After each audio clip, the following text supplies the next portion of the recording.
Having a hit on the charts is every recording artist's dream. And in this top 5, we're celebrating artists that were one and done. Stay with us for the top 5 one-hit wonders of the 70s. Welcome, friends, to the 3324 podcast. Your home away from home, hopefully, for the best in music and movie podcasting, Eric, right? We're in 2025 now. Yeah. So the slate has been wiped clean. 2024 is in the dust. This is all the 2025 content we're bringing. Welcome to 2020. What a milestone. Jeez. What a milestone. Can't believe we're still here. Yeah. And to start off our second episode of the year, we've got a brand new guest. See, we're breaking new ground. We're not, we're onward and upward. And let's get right to it. Mike Stefano is our guest, and he is the host of the OCR Report podcast, which, if you're not familiar with OCR, it's obstacle course racing, okay?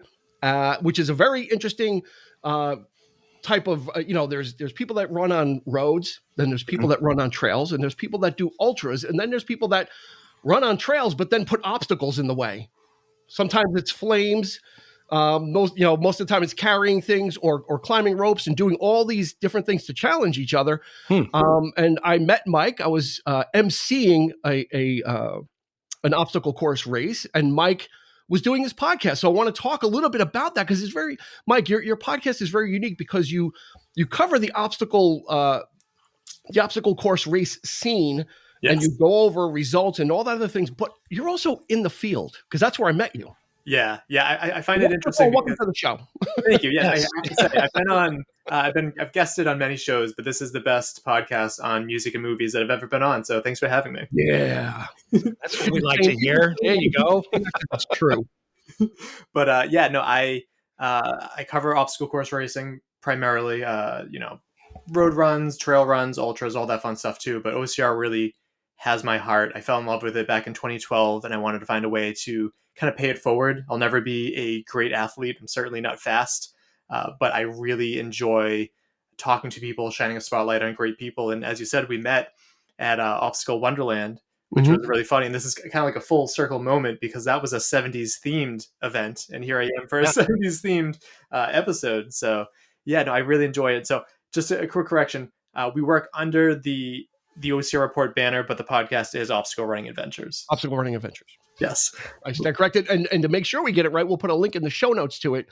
So you can check it out. If you've never heard of obstacle course racing or whatever, just check it out, because even if you don't do it, what I enjoy about Mike's podcast is that he kind of goes over things in the beginning, but then, like I said, he's out in the field, also conducting interviews with participants, race directors, really getting into the nitty gritty. And much like the trail running community, which I come from, it's a great welcoming community. And the interesting thing about Mike, this is his dedication. I'm going to tell you about this guy's dedication to his craft. Is he was running the race. So he was participating in the race. He'd be carrying sacks and doing all these things.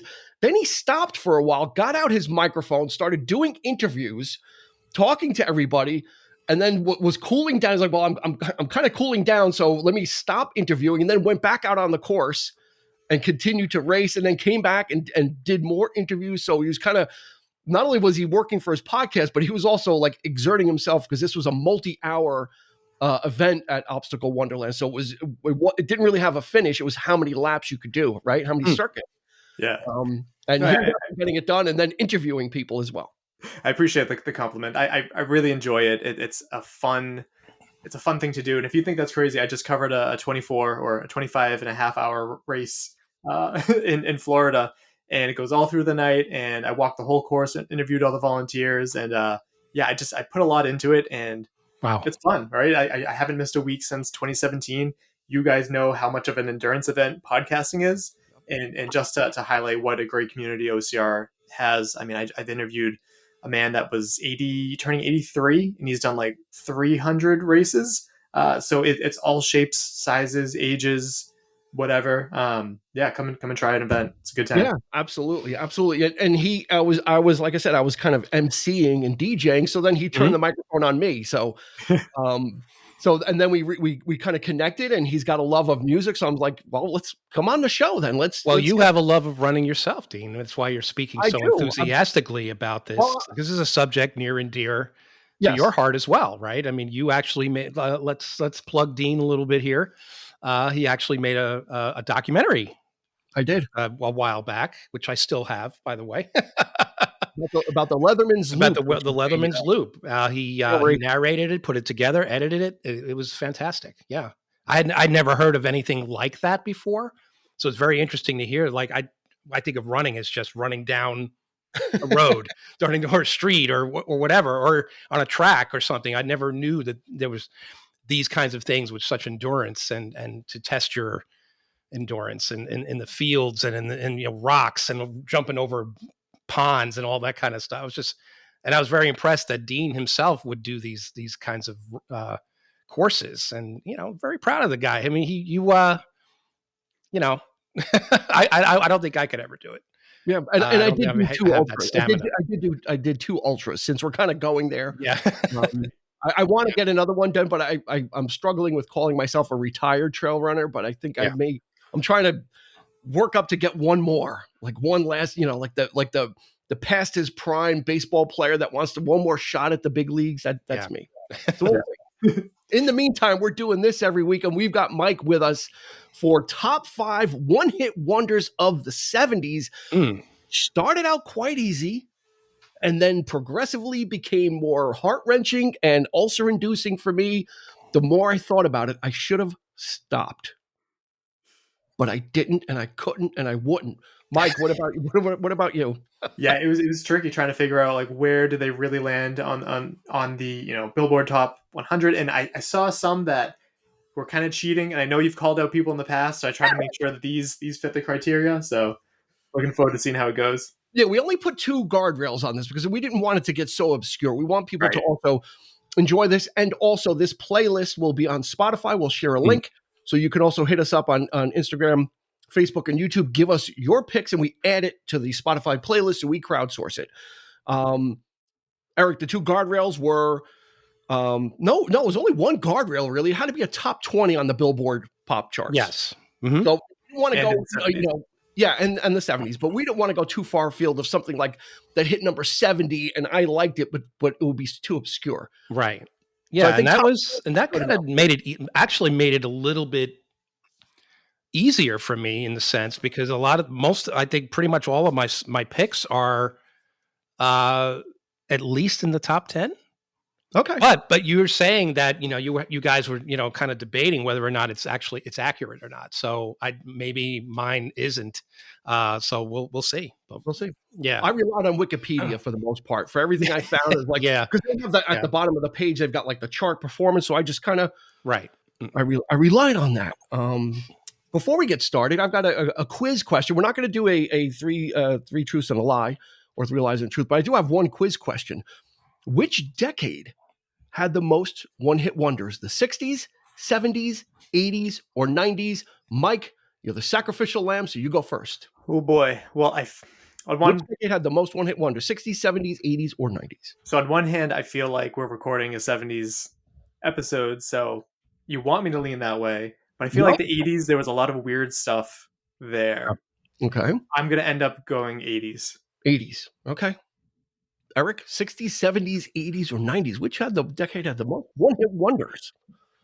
You know what? I don't know. I'm just gonna throw it out there. I'm probably wrong, but 90s. I'm gonna go with 90s. I don't know why, but for some reason, that could be the case. I don't know.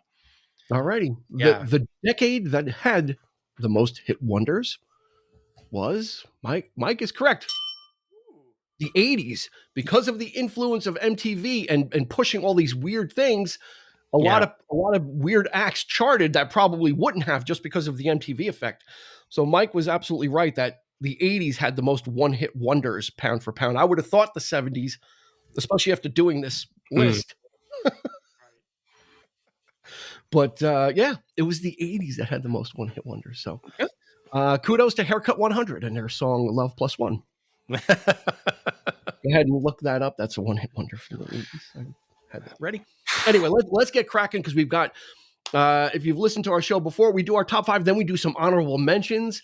And I'm betting dollars to donuts there's going to be some overlap. So I tried to guess my Eric's overlap and put it into my honorable mention hopper and keep that, but we'll see. Anyway, what happens is when that does happen, our honorable mentions go into the top 5 because we end up switching the songs out. Yeah. So, but it's all good. And then I say I say a song and he makes a face because it's like, oh, he picked that got one. it. Or yeah. The last top 5 we did, I think I got him, and I think Chris Clark got we don't know who has the best poker face when it comes to this, so like if you do pick something, let's try to. It was Rob DiStefano, not Mike Stefano, but Rob DiStefano had the best poker face with Big Log.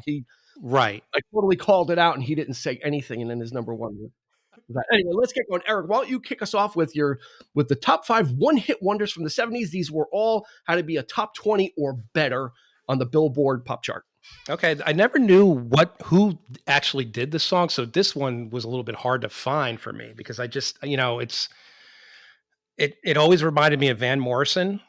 The horn section, the sort of flow of the song, it kind of jumps, but Smoke from a Distant Fire, Sanford Townsend Band is the name of the band, and it peaked at number 9 in September of 1977.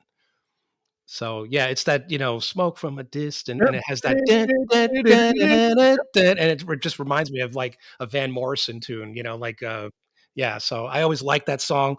Love the harmonies in it, but I don't think they've ever really done anything past that. I've never even heard of the band per se. I just thought it was maybe just a Van Morrison type of knockoff or something. But yeah, it absolutely has that playfulness with the horns and the vocal is very Van Morrison-ish, but Van Morrison-ish, but it's also that same that generic, like so many bands that like Firefall or what, like Pablo Cruz, that kind of came through and you didn't know who it was, but they had the one song. Good. So Smoke from a Distant Fire. That's a good one. All right. Yeah. Mike, number 5. What are you going to uncork for your 5th one? Yeah, I'm worried that some of these are going to be pretty basic, but things that definitely came to my mind. Play That Funky Music by Wild Cherry.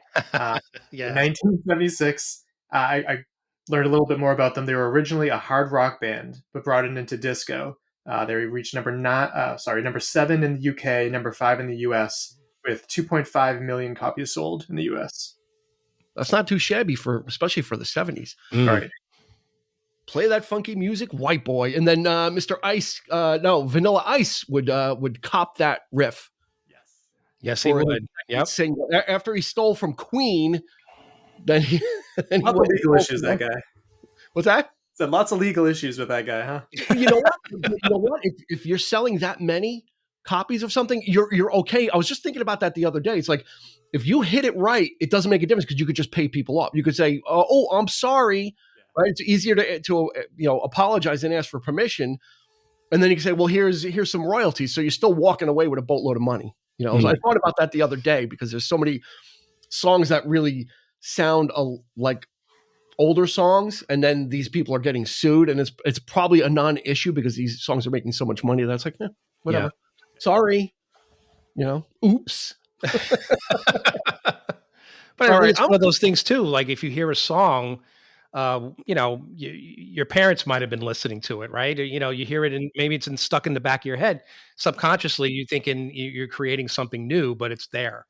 That is a phenomenon. I forget what it's called. It's called unconscious something or rather. Yeah. Which is supposed to what happened to George Harrison with My Sweet Lord. When he wrote My Sweet Lord and he got sued for that. They're like, we don't think he was ripping off of what was it? Oh my God, He's So Fine. He's So Fine by the Chiffons. They're like, we don't think he was. It was but they believed it, but he still had to pay. But it wasn't intentional. So anyway, my number 5. I'm shooting a cannon shot out. This one might upset people, but I wanted to get it out of the way because I wanted to claim it. Kind of like we did with the metal episode. I want to get one big one out of the way. One of the greatest one-hit wonders of the 70s. The lead singer and the leader of the band decided not to sing this song because he thought his voice was too gravelly for it. Okay. So he had his backup singer come and sing "Fooled Around and Fell in Love." And it made Mickey Thomas into a star. The guy's got a voice like no one ever has. Mm-hmm. It's just one of the most perfect vocal performances of any decade. He just owns the song. Elvin Bishop was right. Like, I should not sing this song. Let me get this guy to do it. And then it kind of catapulted him. Eric, did I get you? I think you're No. okay. No, it's a great choice though. I mean, So that was 1975. It hit number 3. And yeah, Mickey Thomas was just the backup vocalist, and after that he parlayed that into joining Jefferson Starship, which became Starship, and had all those hits. But the guy has a voice, and he still has a voice. And one of the, if we ever did a top 5 vocalists, Mickey Thomas would be kind of in that range for me. Yeah, I agree. I mean, but a lot of these like 70s, like they had that same pitch and that, that sort of flair and, but fantastic choice.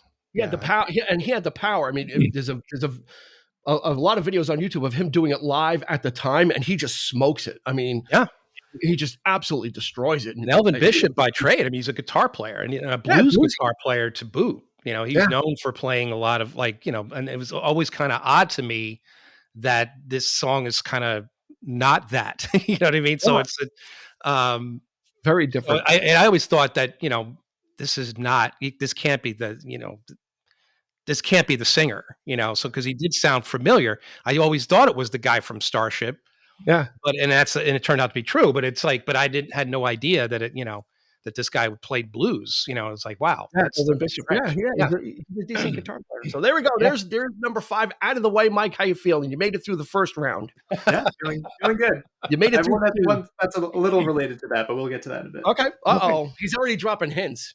All right, Eric, what do you got for number 4? Number 4, this song, I always love this song, but I found something out. This was a song that was written by Jerry Fuller, and it was first recorded by Johnny Mathis in 1972. I can't see it. I never heard it. I should have went and found it to listen to it. And it actually his version made it to number 36 on the easy listening chart, which suggests that it sounds nothing like Al Wilson's Show and Tell. Oh my God, I almost picked that. I was listening to it 10 minutes ago. Yep. Literally 20 minutes ago, but yeah. So this was, it actually reached number 1 on the Billboard Hot 100 for 1 week in January of 1974. And it sold 2 million copies. Wow. Billboard ranked it as the number 15 song for 1974. Nice. Great soul song, right? Oh, I love it. I think I might have picked it for our R&B episode, our top soul. No? Did we? I don't think so. It could have easily slotted in there, Show and Tell. But oh man, I love this song. Yeah, I was literally. But can you think of Johnny Mathis? Can you picture him doing this song? Not at all. I'm sure it sounds nothing. I don't think I want to either. No, I'm kind of afraid. There's some things you can't unlisten to once you've heard them. I don't want to have that. That's right. I want the original. Well, not the original, but the version of Show and Tell that is just the killer one. All right, number 4, Mike. What do you got? All right, my number 4 is one that gets a lot of hate for what the song is about. It's one of those songs that sounds very fun, and that's why I enjoy it. It's a fun song, and then when you start to look a little bit deeper, you realize, well, that's not a very good theme to the song whatsoever, and that is Escape, the Pina Colada song, which by Rupert Holmes, which peaked number 1 for a little bit in 1979. Yep.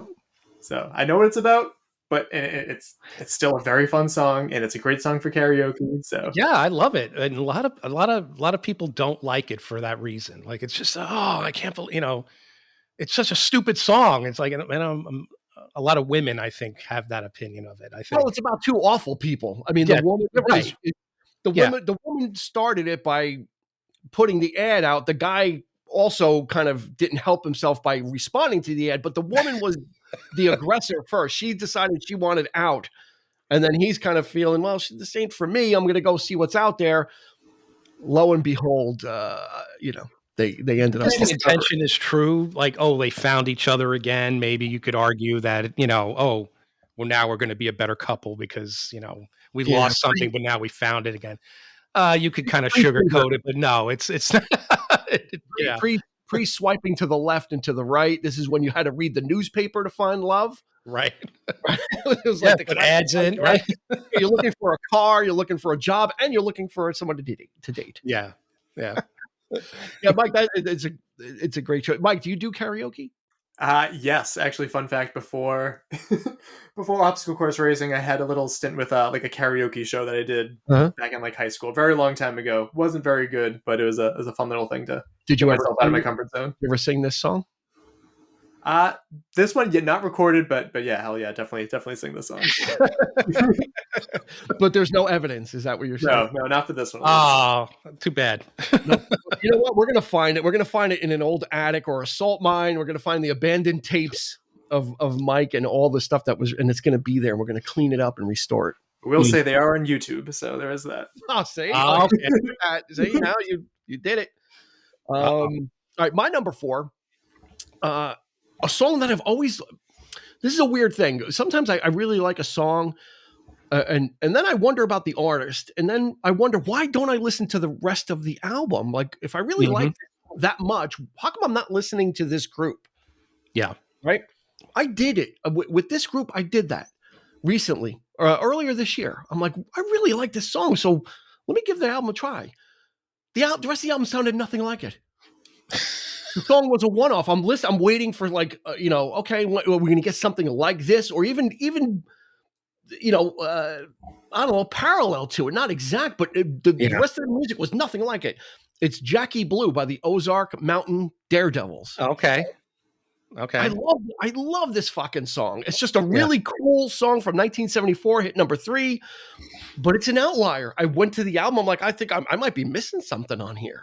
You know, I'm not going to sleep on this. And I should have just slept through it because the album just was like Appalachian music. Not that there's anything wrong with it, but it does not correlate. And even the record company, when this became a hit, they're like, okay, well, we want, Jackie Green and we want a Jackie Orange. Like they were like, the other stuff just wasn't like that. And then they got pissed off. They're like, well, that was the outlier for us. We normally do this kind of music. Yeah. So really strange, but Jackie Blue it's got a great guitar sound to it. It's kind of heavy. And then the drummer sings is the vocalist, and he wrote the song. He actually wrote it about, I think he said he wrote it about his drug dealer. Initially inspired by his drug dealer, but then changed it to like a woman, a female thing. So Jackie Blue by the Ozark Mountain Daredevils. Smashing Pumpkins does a great version of it on really? Pisces Iscariot. It's like a bunch of like, B-sides and things like that. So they do a really nice cover of it. Yeah. Wow. Yeah. I thought I was the only one. No. It was just me and Jackie Blue, but I guess there's other people. Eric, we're rolling through these. Number 3. Don't forget, everybody, hit us up on Instagram, Facebook, or YouTube. Give us your picks. Keep them in the top 20. If we have to play by the rules, so do you. We will add them to our crowdsourced Spotify playlist. We put the links in everywhere in the show notes, plus on our socials, so you can have it and say, hey, I participated. I helped make this playlist. So, Eric, number 3. So I know for a fact that I've chosen this song before in one of our other top 5s, but I couldn't help it. What the hell are you doing? Because I love the song. I always have, and it's Vehicle by the Ides of March. And it was actually has that kind of feel to it. And again, I'm not surprised by this, but it does say that it had a very distinctive horn section riff, which caused some listeners to mistake the band for Blood, Sweat, and Tears. And that's who I always thought it was, but it's not. So the song actually went to number 2 on the Billboard, reaching the top 5 in Canada. And this was 1970. So yeah, that's but I always loved that the grittiness of the song. I don't even know what the hell the song's about. Yeah. It's some pretty touchy-feely things there too, I'm sure. But they, of course, people have used it in car commercials and things like that. I think sporting events too. It's like it has that, right. Yeah, I'm your vehicle, baby. I can see why people think it's Blood, Sweat, and Tears, because David Clayton Thomas from Blood, Sweat, and Tears has that raspy vocal too, and it was around the same time, and it's just kind of like Yeah, I guess it's the same. And it was used in the Stallone movie where he's a prisoner, where he's in prison. Lockup, and they're building a Mustang. They're like refurbishing a Mustang, and they play the song while they're like, building the car. So, which is not what the song's about. It's about something totally different. Yeah. So, but there you go. That's my number 3. Vehicle making the second appearance on the top 5. Yeah. That was. It wasn't the psychedelic hit. It wasn't top 5 psychedelic. It was I'm pretty sure. I can't remember. It was so early on. That was one of our first. It might have been top 5 feel good songs. I think maybe you liked it for that. I forget. Maybe. Anyway. Yeah. One of you guys will have to go listen to all of our top 5s and tell us which one it was on. In the meantime, Mike, number 3. What do you got? Yeah, so this is something that has something in common with your number 5. They were both featured in Guardian of the Galaxy's Awesome Mix because they're great songs. Come and Get Your Love by Redbone. Just the opening guitar, everything about that song. I love it. It's such a great one. Number 4 in 1974. Yeah, easy to love that song. Yeah. Oh yeah. And James Gunn really kind of took a lot of these songs and really kind of brought them to the forefront and made them pop culture references now, where these would have languished, for older guys like us, we would have been listening to them, but he kind of took them out of the dustbin, right? And polished them off. Although, Fooled Around and Fell in Love, Eric, we remember this from Boogie Nights though, too. Remember? Oh yeah. That yeah. when Nina Hartley dives into the pool and it's playing. Like using these songs for soundtracks.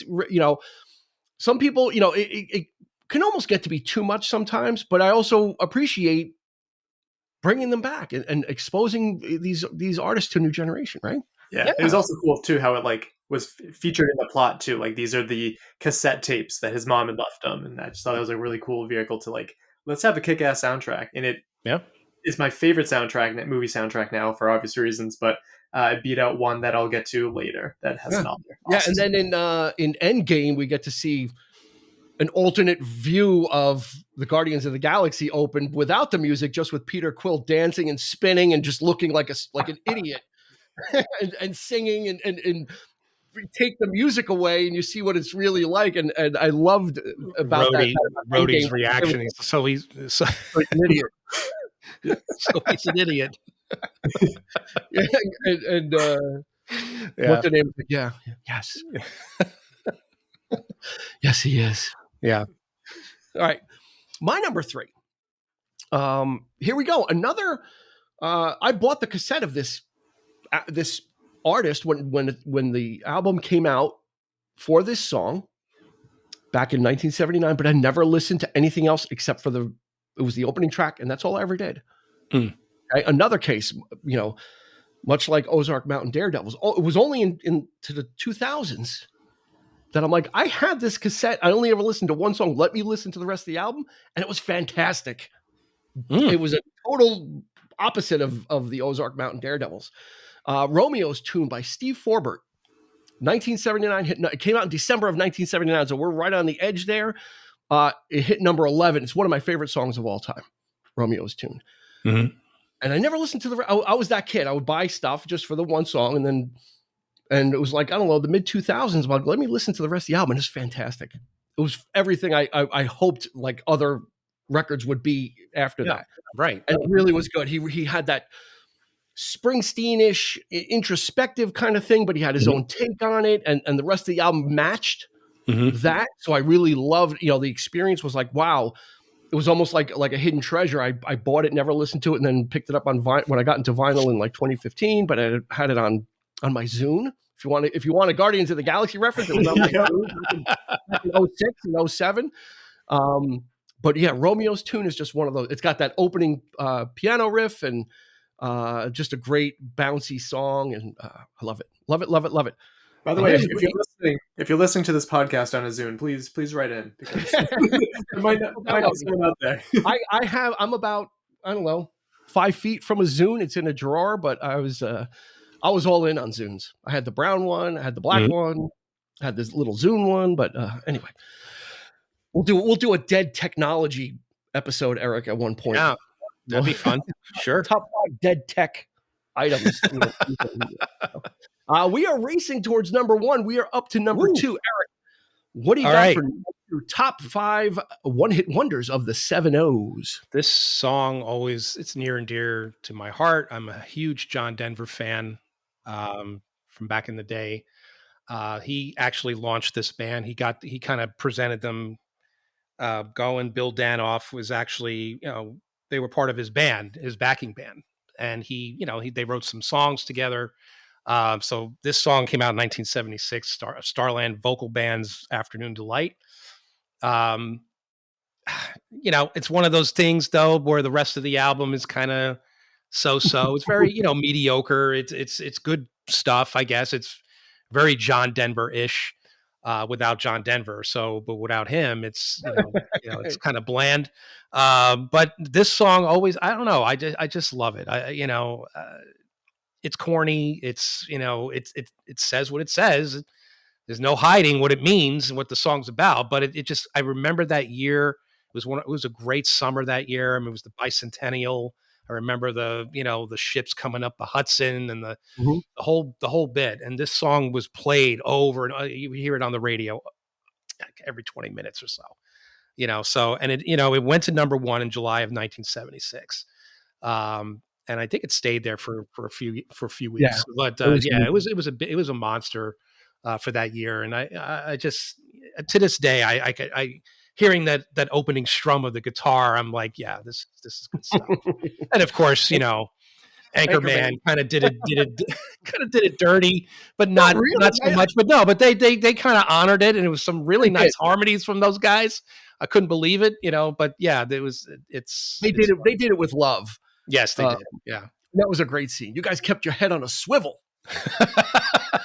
And that's a great soundtrack, by the way. Another great. A lot of these kinds of songs are on that soundtrack too. So, but yeah, great tune. Yep. Stay classy, Eric. You too. Stay classy. San Diego. All right, number. That was your number 2, right? That was my number 2. Yeah, number 2. Right. Wow. That made an appearance on another top 5. That was in top 5 feel good songs, I think. Was it? Okay.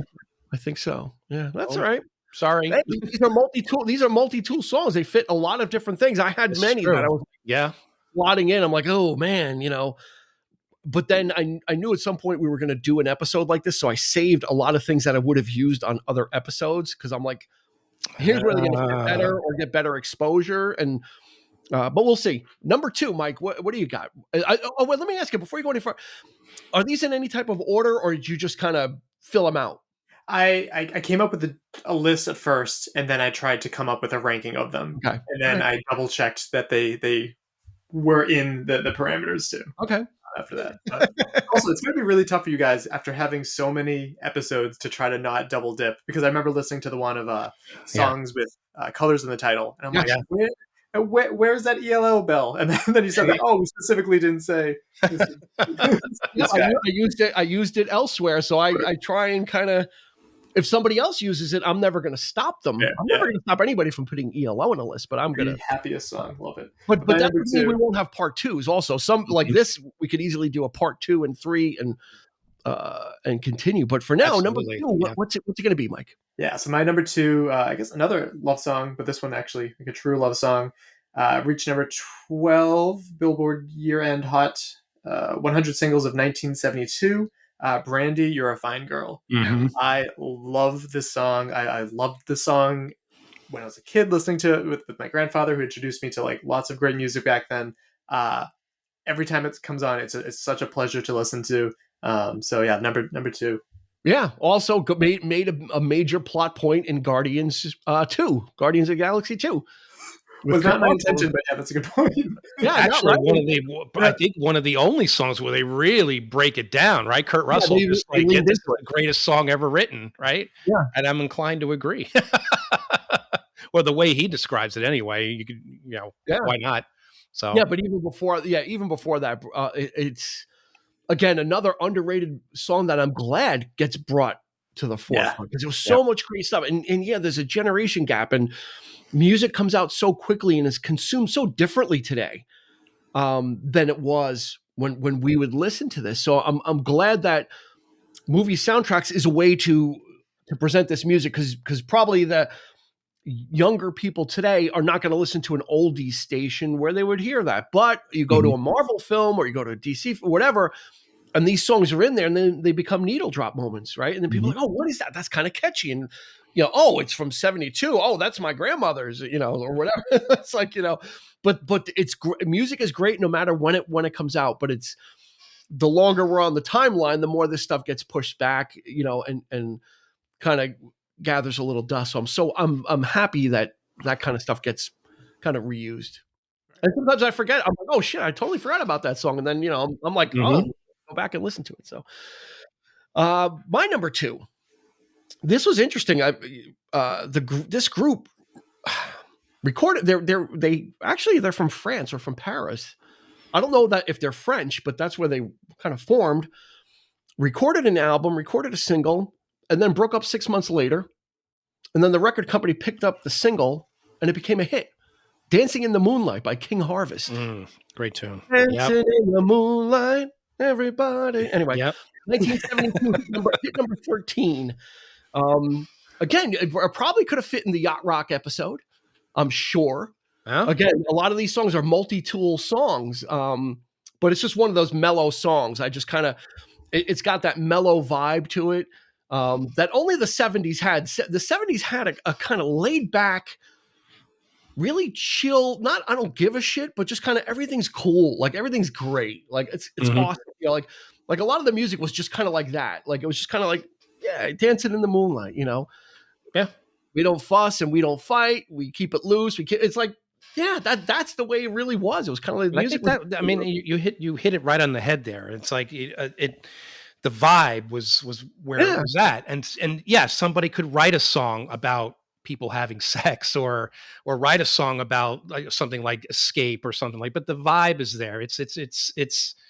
It was the mood of the time, that really sold it. Yeah. So, but yeah, I totally agree with that. Yeah. And I love the name of the group, King Harvest. It's just I'm afraid to go. Like I think I want to go listen to more of these guys, but I'm afraid because I've been. It almost sounds like a metal band, right? It does sound like a metal band, like King Diamond, or something. I got burned by the Ozark Mountain Daredevil, so I'm afraid that King Harvest might do me dirty also. So I don't want to. And they only made one album and broke up, so I'm not even sure I want to get involved. It's like like what if it's really good, and then I'm like pissed off that there's nothing else, that's why they call it a one-hit wonder. Sometimes it's just that. It's just the one song, and that's it. They said fuck it. They didn't even get to they got promoted after they broke up. These guys were like fuck it. And then the record's company, well, we'll take it. We'll promote it.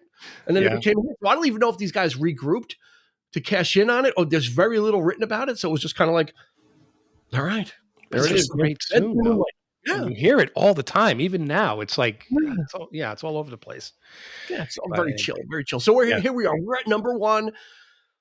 The pinnacle. I know Eric doesn't do ordering. He just kind of lets it flow. Yeah. So this is, unless sometimes he specifically says this is it, and he hasn't done that. So no, this is not one of those times. We do have honorable mentions coming up. Another song. I'm you know what?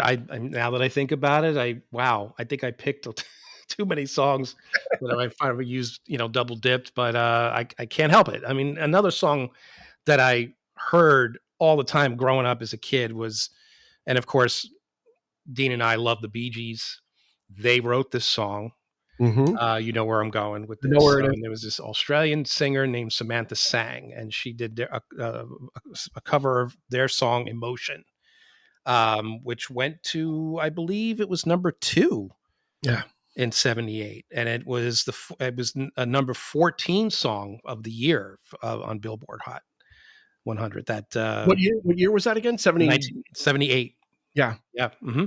So, but great song. I just love her version, and it's essentially the Bee Gees anyway. You really don't even need to hear if they even recorded their own version. Did they?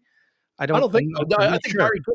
Barry wrote it, or Barry and Robin wrote it. They wrote it, but I they're think on they're- it. But they Yeah, also they're on sing on it. So it's essentially the Bee Gees with a female singer singing it. But I've never heard anything else by her ever again after this. I don't think I remember seeing her on like Midnight Special or all these old shows and stuff, and quite attractive, easy on the eyes.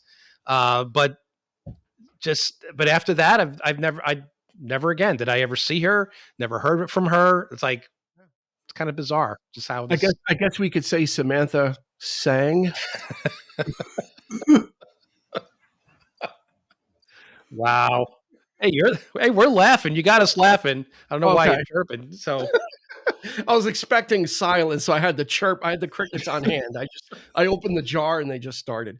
That was, you know what? I believe, if I'm not mistaken, when that song came out, I think I did a quick hit on it. Barry Gibb was on an incredible run of either singing on stuff, writing stuff, and he had like I think he dominated the top 5 between stuff he did with the Bee Gees, Samantha Sang, and Andy Gibb, because he was writing for him. And I believe there's a run in '78 that and then he wrote the title track for Grease that Frankie Valli sang. There was a point where he was on a fucking tear that is unheard of writing for other artists and getting number ones out of it, and then writing for the Bee Gees and getting number ones out of it. And then he did the whole thing with Barbra Streisand. He did the Guilty album. The guy does not get the credit. Barry, everyone knows Barry did the falsetto and they make fun of him. Guy was a masterful songwriter of the Bee Gees, production. He was a multi-tool player, and people don't realize what he was doing. Like he was dominating like 77, 79. And of course Tragedy, which has got that great. And this song was actually intended for, I didn't know this, but it was intended for use in Saturday Night Fever. But it ended up in another movie with Joan Collins called The Stud. Never heard of that one, but no. But there you go. But no, I remember I could fall asleep to this song, and just be like dreaming, like it has the vocal has that breathy vocal to it. It's just like, it's like sort of puts you in that state of like, again, what was the name 70s. What was the name of the movie that was in again? The Stud. Not quite Saturday Night Fever. Sorry. I'm using the board. The board is coming in. Joan Collins. Come on. Star Trek, City on the Edge of Forever. That's all you need to know about Joan Collins. There you go. and Dynasty, but but beyond that. All right, Mike, so your number one has been carefully thought out. You arranged your list. You brought this one to the top of this is the cream of the crop for you. Yeah. So when we met, I told you about the importance of music and how it can bring you back to a time when you were first listening to it. And I told you that 70s were very big for me because that meant like cleaning the house, and cleaning sucks. And so you put on some 70s, it makes it fun. And this is a song that would always come on and I would love it. I'd get down with my bad self. Didn't realize it was about sex until later.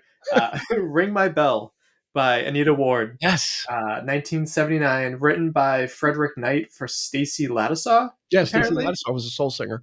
Okay. And then it reached number 9. So yeah. Big fan of that song. And just quintessential disco. And I love it.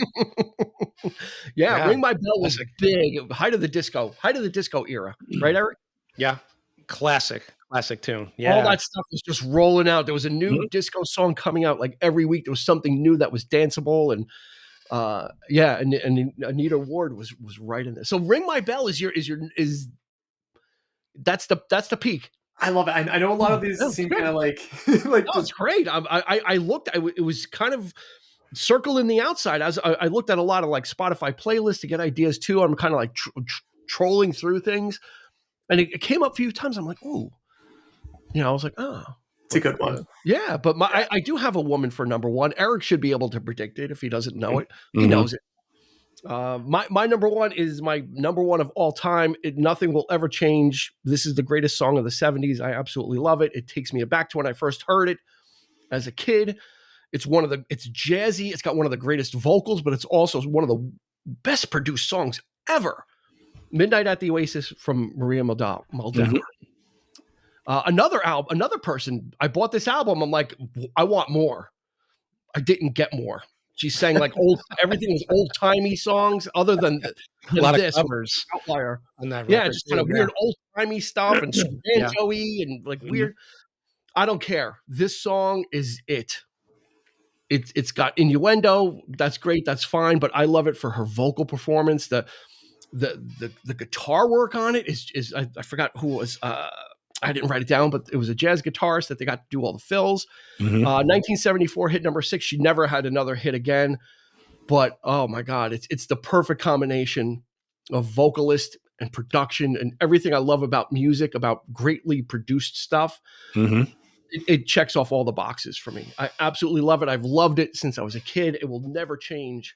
I've been waiting for this. This is the song I've been waiting this list for. It was never going to go on any other list as much as I wanted it to. It's this song. It's this list. That's fantastic. Yeah. Right. Midnight at the Oasis.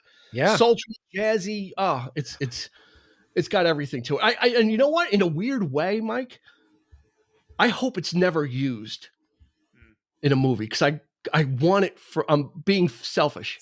Yeah. Right? I mean, I'm sure Maria Muldaur would love to kind of have it resurge and become a hit, but in a way, I want it for myself. Like kind of like that's how I feel about it. Is like I don't want it to get too big. I don't want to hear it everywhere. I want to hear it, in my space, but not on my space because that website doesn't exist anymore. But in my space. So there we go. That's been the top 5. We've got plenty of time. So we've got Mike, you have honorable mentions. Yes. You have ones that didn't quite. Were your honorable mentions ever in the list and then you took them out, or were they ever? Okay, so you're a true top 5 creator then, is that they're in and then something bumps them and kind of comes out again. So all right, these are in no particular order. So Eric, what do you got for what one was circling the drain but didn't kind of flood? I don't know if it was ever going to be in the top 5, but I don't think. But it's corny. But I'm a stickler for actors turned singers, actors turned directors. And he sadly passed away early of this year. David Soul, and don't give up on us, baby. What can I say? I mean, it's it's a great song. It's Hutch, from Starsky and Hutch. It was one of my favorite shows as a kid. Loved him in Salem's Lot, the one of my favorite horror, like early horror films, like made for TV, Stephen King vampire story. He was great in that. He was a good actor, underrated. I always loved seeing him. And he kind of sadly, he kind of fell out of favor, I guess, in later years. But and then just it hit number 1, right? It did hit number 1. Yeah, and it was like it was like a big deal. This was 76, and it was uncharted. I mean, it was number 29 on the Billboard Hot 100 for the year, and then of course 22 on the Billboard Adult Contemporary. Yeah. For that year. So very gentle song, very gentle little tune. He had a great voice. Yeah. I mean, he would actually perform concerts. I don't know what else he did. I don't know if this. I mean, what was the rest? I don't know what the album was like. But how long was this show? I wonder. He probably had to have done a lot of covers and that kind of thing. Sure. But who knows? Maybe Paul Michael Glaser came out and they did a duet of some sort. Huggy Bear. Yeah, Antonio Fargas. But they brought the car out. Wilson did a nice version in the reboot. And Todd Phillips, Starsky and Hutch, he did a nice little homage to that. I thought that was great that he actually performed the song. He's it just takes you back. Again, it's corny, but I'm a big fan of Korn. From the 70s. That is, so yeah, I'll take it all. So there it is. It's one of my. You talk about corny. The 70s were also the era of like the novelty song. Yeah. those things, and I was tempted a few times to throw some novelty songs on because there was a lot. We could do a whole episode because it was a popular thing and people bought the records and they charted and it was quirky or weird and funny. And you don't really see that stuff anymore. You don't really see stuff that's meant to be comedic, right? And not meant to be a serious song and not meant to make a statement, but just to be like this weird thing. But anyway, like Convoy and Disco that's even on the lighter. That's even not even that, kind of quirky, But anyway, what do you got, Mike? What do you got for an honorable? Yeah, so this is one that I thought would I haven't listened to this one in a while. Maybe it's top 5, and then I listened to it and it was a little bit more repetitive for my taste, but it's still like a classic when I think of 70s. But "Seasons in the Sun" by Terry Jacks peaked in number 2 in 1974, and still a great song, great voice. But I listened to it and it's like, oh no, he's still going. So kind of bumped it out of the top 5 a little bit there. Yeah, if you don't listen to that and Alone Again naturally and feel something, you're dead inside. You're a husk of a human being. That's right. You're an empty shell if you can't listen to Seasons in the Sun. And even if you get that's what it is. He keeps saying, goodbye, Papa, goodbye to this. He's saying goodbye to everybody, right? Basically, he's kind of. But then I remember when I heard that one. Yeah, I heard that. Unfortunately, when it came out. And it's sad. It's a sad song. It really is a sad song, and it always gave me we had Seasons in the Sun, and now I'm. You're like what? You're 7, 8 years old in the 70s, and you hear a song like that. It's guys talking about dying. It's like wow, it made you feel weird inside. Yeah. But again, it's not Levitating by Dua Lipa. But again, there was just it didn't seem to be any boundaries about songwriting back then. They just wrote about anything, and that's one of the great things about that era. Cat's in the Cradle. The guy's got no time for his kid, right? Yeah, scumbag father. Then he wants time with the kid. And the kid's like, "Fuck you! All right, give me the keys. Give me the keys to the car. I'm leaving. Probably go to drink underage." Right? I mean, So it was kind of like all that stuff was everybody's problems were made into songs, right? Yeah. My first honorable mention actually was in the list very briefly, and then I took it. I'm like, but it's simple. Chuck E's in Love by Ricky Lee Jones. Great choice. 1979, hit number 4, jazzy. Eric, did you know how many people? Go look this song up. I can't. I don't even have my tablet here. Everybody and their mother is on this. Michael McDonald, Steve Gadd, Willie Weeks, Jeff Porcaro, like you name it from that 70s session, late 70s session era, and they were on this song or they were on her debut album. This could be a yacht rock. Yeah. Oh yeah, absolutely. Sure. She was dating Tom Waits at the time. Okay. So they had a friend, Chuck E. I think his name is Weissman. So the three of them used to pal around, and the guy disappeared for a few months. And then one day he called Ricky Lee Jones, and he's like, "Oh, I'm in Denver. I left. I met a woman." And so Ricky Lee Jones got off the phone and said to Tom Waits, "Chuck E's in love," because he disappeared. In the song, she kind of twists it that it's about her, but that she just changed that. But it is about a real guy and a real event. Just a really great vocal, kind of again, really kind of jazzy, and I just love that great production. And you got all those studio pros just laying it down, so you're not going to miss. What's his name? Randy Newman also plays on it. So you got everybody. It's like the Avengers of West Coast studio musicians. It's like the fucking X-Men.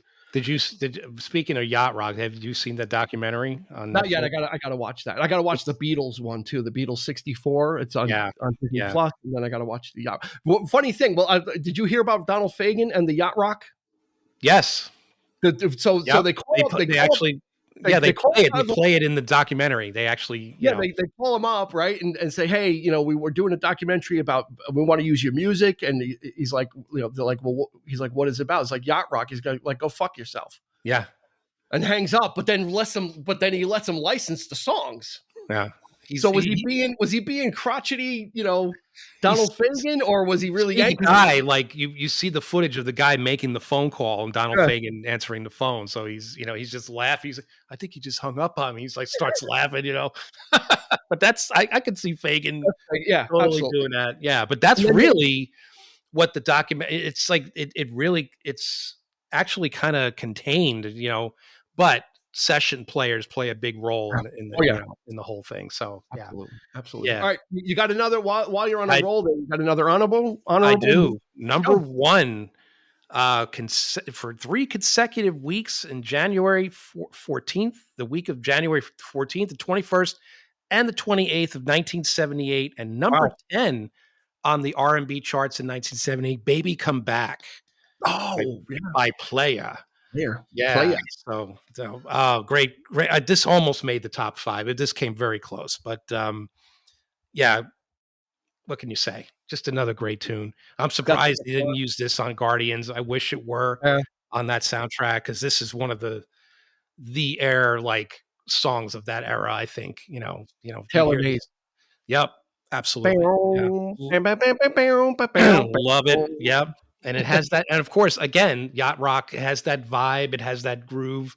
And, it's just it's a great one. So, smooth sounding. It's just like, I'm telling you, that there was such a vibe. Not that we were like old people; we were kids, but you still felt it. It still just kind of felt like all this stuff was just kind of, all these songs came out and everybody was listening to it, and it was just kind of like, everything was just kind of cool. It was like, all right, That's the thing of it, the naivete of being a kid in the 70s. It's like you didn't think about terms like adult contemporary or anything like that, or like AM radio. What's the difference between AM and FM, right? You later on you start getting into more rock and like harder stuff, but to me this was just music. This was great music, so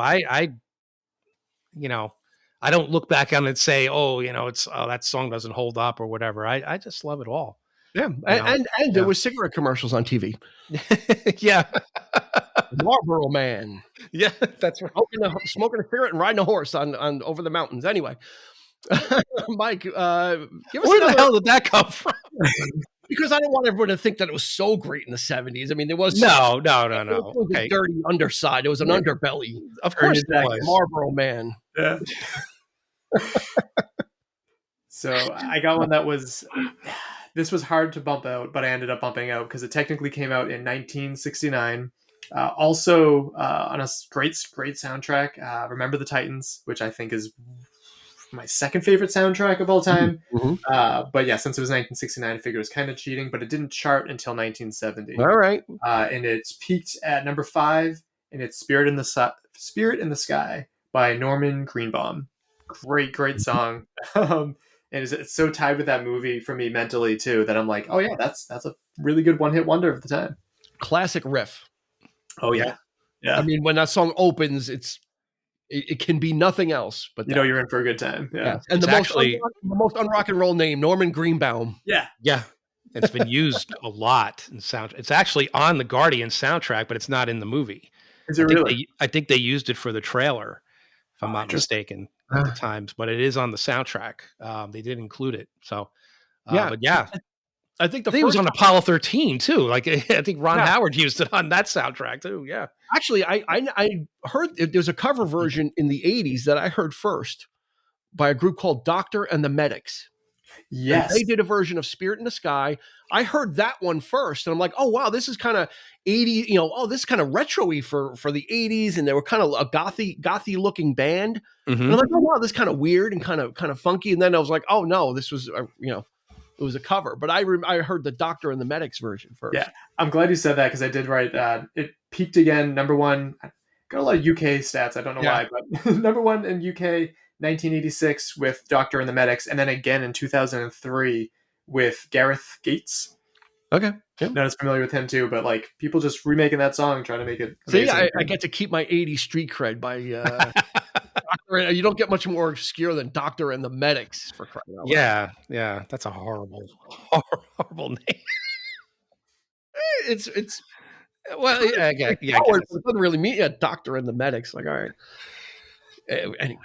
My next one, this one was in the top 5 the whole way, and I pulled it out only because I thought Eric might grab it. So I'm like, yeah, let me, I can kind of pull it out. And it's Moonlight Feels Right by Starbuck. Yeah.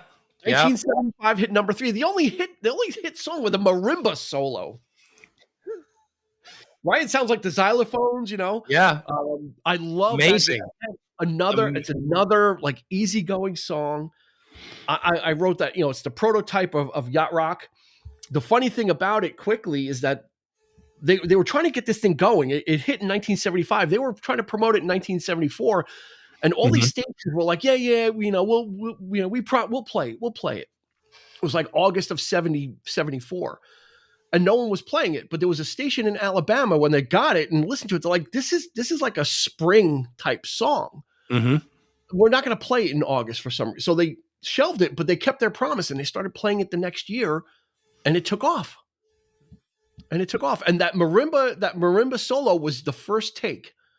They did it, and they're like, let's keep it because we're not sure it's ever going to get any better, or you're going to be able to do it again. Like fantastic solo so much going on in that marimba solo. Yeah, it's like all the runs, like the like it's like what? And then the guy laughing under his breath, and like after the first verse, and then I think the third verse, whatever. Again, it's just got. It's just that mellow sound. It's just like you can't help but kind of feel good. It could have been a feel good song also easily. Yep. But yeah, the Moonlight Feels Right by Starbuck, and Eric, I guess they would reuse that for Battlestar Galactica. They probably said, you know what, that's a good character name. Glenn Larson was probably like, we got a show coming out in 2 years. Let's use Starbuck. Could be, yeah. Yep. And then they got Apollo from Rocky. They just stole everything Battlestar Galactica. All right, you got another one, Eric? We can do maybe one or two more. You have Mike. How many do you have? I have 1, 2, 3 more. Okay, so we're good. We'll keep going. We got time. All right. So from 1974, the great kung fu fighting Carl Douglas. It charted very well. In fact, it was number 1 in the UK, number 1 in the US. It was number 3 on the US Hot Disco single. Hot Soul single was number 1. Yeah, this was a monster. And again, another great needle drop for quite a few films too. So, but do you count this as novelty? I think so. I was thinking that too. But yeah, for sure. But it kind of has a story to it, so it's not. It kind of skirts the line a little bit, right? It's kind of yeah. But it's catchy, man. It's yeah. I mean, it has that, it's got nice grooves, and I think that what makes it kind of puts it over that edge is that that stuff going on. But he could have done without that and just sang the lyric, and it would have been perfectly fine as a great funky guitar in it though. Funky guitar, R&B kind of thing, and it kind of it might have been the proto Rick James type stuff like thing, or like he can get a little out there too with that kind of left field kind of stuff. But yeah, I mean, if they made a music video, you see on the picture. I've had the picture of the single in front of me. It's him in a Here's the outfit, the gi. So he wears like a red gi. He's definitely selling that, but it's just and maybe cash it in on the whole Bruce Lee thing. Yeah. I mean, it was huge. The kung fu was huge in the 70s, right? Everybody was, the nunchucks, and everybody wanted to be Bruce Lee or Jackie Chan, or so. Yeah. But, I think him dressing up for performances, that puts it into novelty. Yeah. Okay. Right. Novelty. I did martial arts for a long time, and I could not escape that. That song people played all the time. I'm like, I don't do kung fu, but I get the joke. You can stop playing that song now. We're done. Yeah, it's good. Yeah. For the 80th time. Yeah. All right, Mike, give us another honorable mention. Yeah, so now I have 2 now. So that was the first overlap. I think we went a good time without an overlap. You had that? Yes, I did. Oh, okay. All right. Well, I had Moonlight Feels Right as one of mine. Too, right. So that's 2. Touche. Mm-hmm. And then, so I also have from 1970, Ride Captain Ride by Blues Image. Yeah. Okay. That's a classic one to me that I think of. And when I saw that on the list, I'm like, oh yeah, no, I remember that song. I listened to it again, and it was just as I remembered it. Yeah, it holds up. Yeah. That song absolutely holds up. It's one of those I don't remember it as much like when it came out as I do like hearing it a lot later. Like or I may have kind of heard it but not really recognized it, and then it wasn't until much later I'm like, oh, this was from the 70s, and I was like, and then I looked out, I was like, Ride, it was like, yeah, Ride Captain Ride. It's like, of course, had to be from the 70s. Had to be. Yeah. Blues Image. I mean, also the group names too. Yeah. We're kind of like the whole. That's kind of skirting the whole like psychedelic vibe, I think, late 60s there. You're just right over the edge there. Yeah. But yeah. Well, he went with Spirit in the Sky too. So we see his leanings are kind of a little psychedelic, he's got a little hippie in him. Yeah. There's a little bit there. This one is probably the most obscure by far, but I totally forgot about this song. I totally forgot this song existed until about 2 years ago. And it randomly came up in my Spotify, and I'm like, oh my God. I haven't heard this since I was a kid, and I totally, I like to pride myself that I pretty much remember like most songs. Mm-hmm.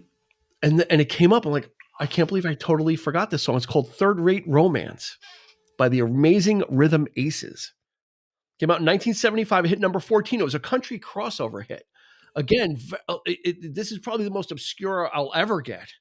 But it was a hit. I wanted to verify because I knew it was a country, because my parents used to listen to a lot of country music for some reason. Mm-hmm. My Italian father, and my Irish mother listening to country music in New York. I don't get it. But I was assuming that I heard it there. I'm like, I probably must have heard it there because it was a country hit. But then I looked up and it hit number 14.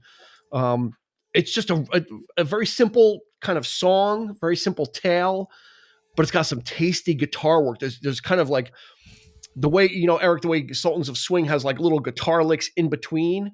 Yeah.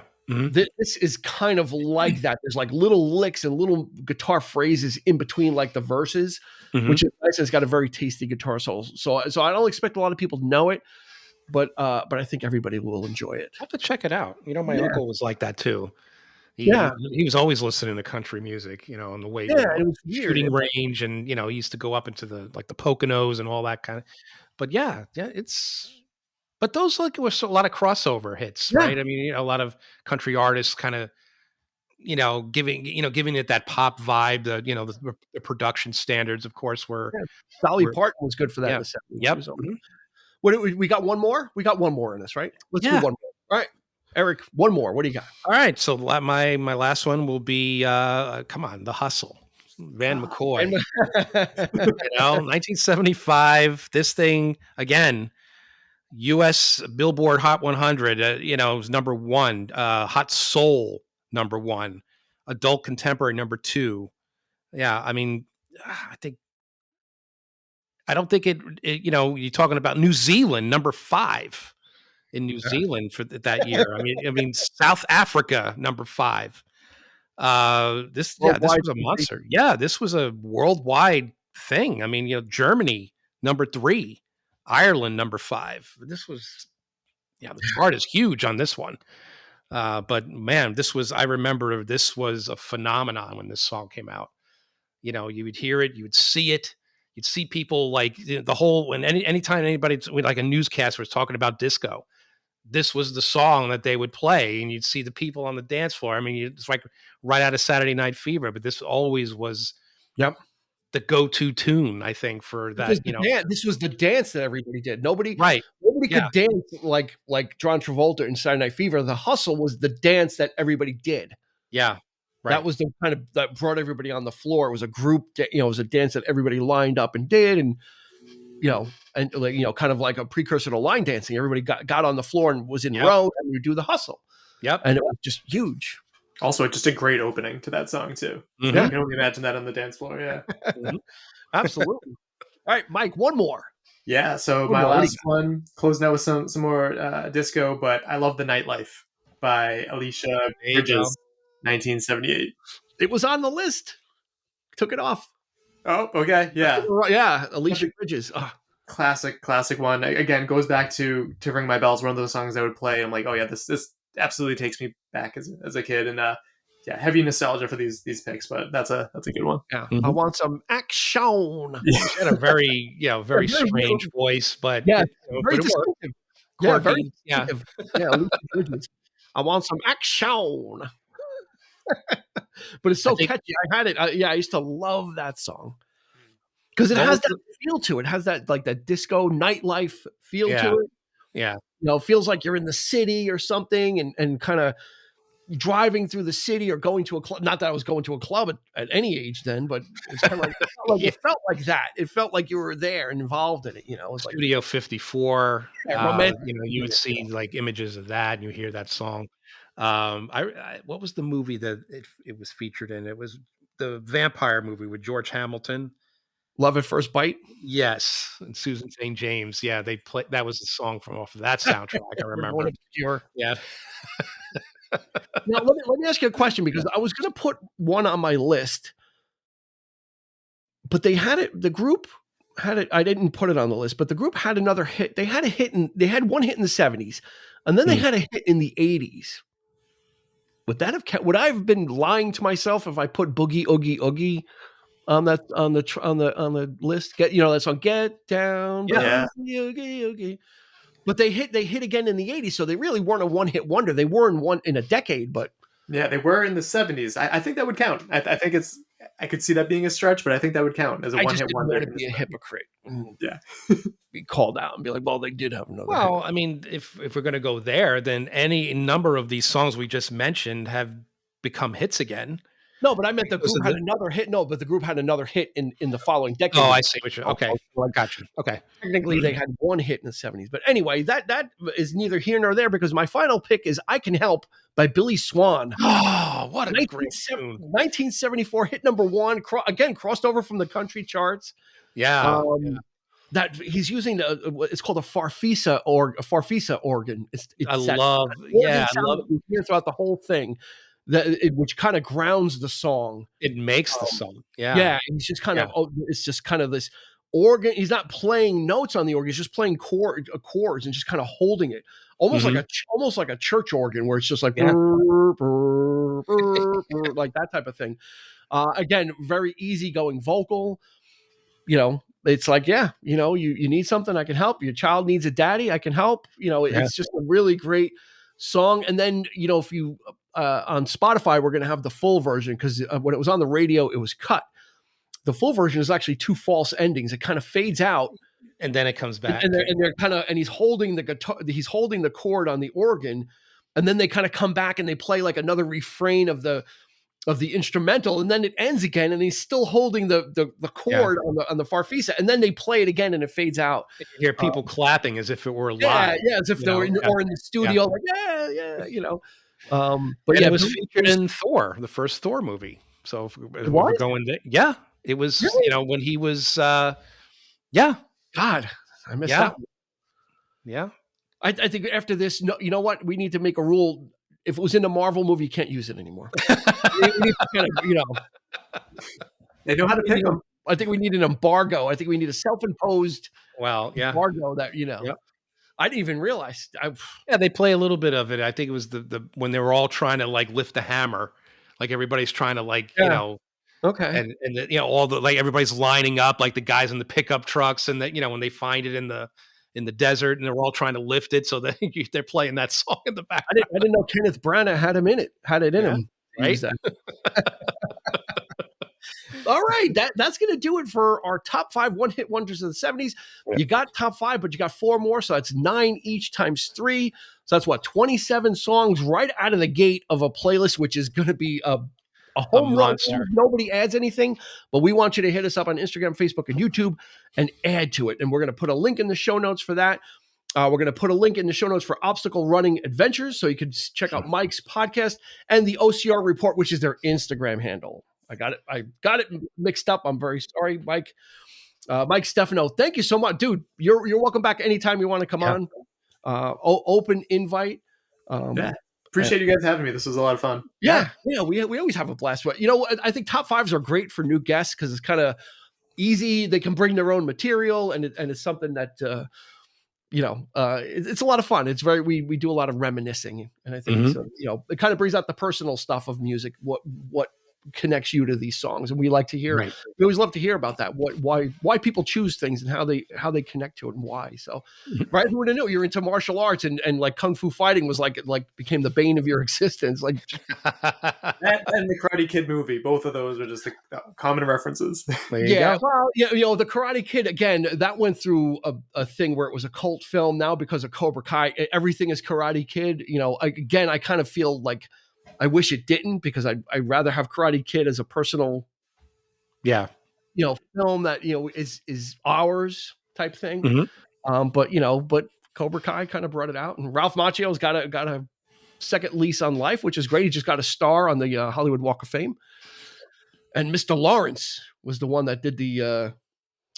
Not Martin Cove, but William Zabka was the guy that kind of did the speech and stuff like that. But you have a problem with that, Mr. Lawrence? Feel like matching? Anyway, that's going to do it again. Check out Mike Stefano, his obstacle running adventures. Check out that podcast. Even if it's not your thing, just give it a listen, because it's just intriguing information. And like I said, he comes from the racing communities are great groups of people. And as you see, he loves music. So he's already, he's aces in my book already as it is. So. But I think he loves running more, because I'm looking at all those medals in the background. So that's don't make me go. I don't have that many, but I can go bring a mug out with some etching.